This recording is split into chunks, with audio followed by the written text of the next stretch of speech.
Our sharing circle, like every morning we start off with our sharing circle, and we also do traditional smudging and blessing everybody before we start off on the circle.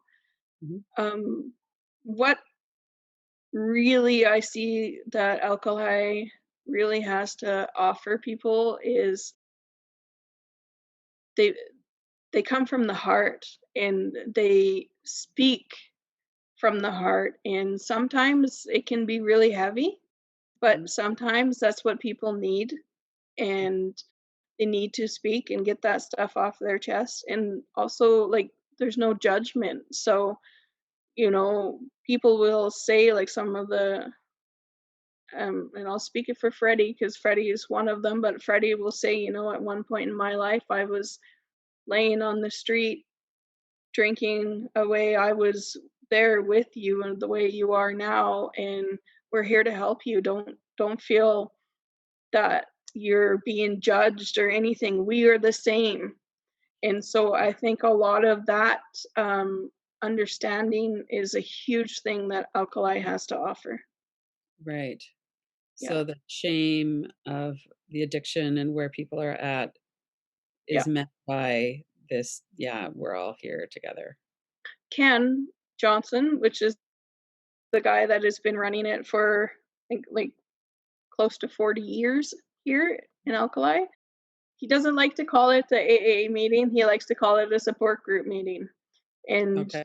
that is one of the biggest things that feedback that I hear from people is that, you know, there's no beating around the bush here. We're diving right in to work with you, Yeah. and he will say, it's like 18 inches is the biggest journey of your life from your mind to your heart. So we need to work Mhm. with your heart. And so it's really powerful that way. We know that when people have been sexually abused, oftentimes they will go on to abuse others sexually, and the Yeah, same with other kinds of abuse. yeah.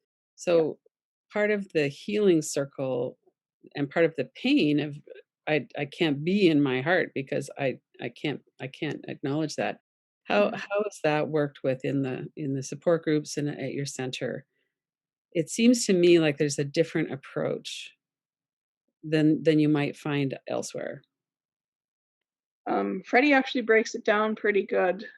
For many years, yeah, I've heard people say it in a blunt way that um, they take the priest to bed with them still at night as an adult.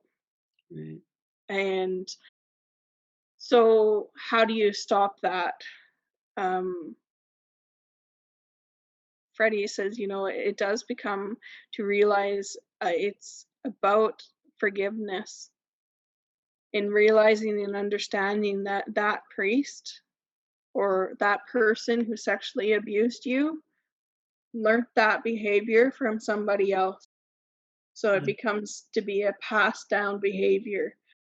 What the sharing circles and stuff really have to offer is also the forgiveness and learning to heal and being saying, okay, what this person did to me is not my fault. And it's Mhm. not my pain that he put on me. I need to put that pain back to him Right. to be able to come to a point where you come to an understanding of, like, I don't want to pack this anymore. Mhm. This wasn't mine. This is his or hers. Right.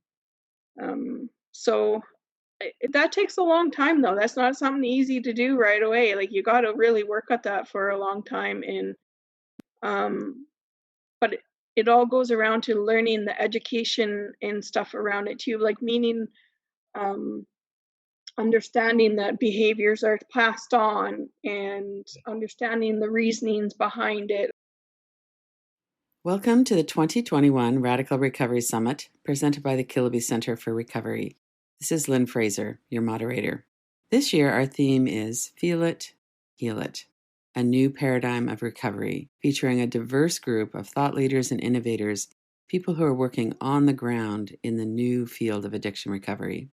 Go to radicalrecoverysummit.com to sign up and watch free.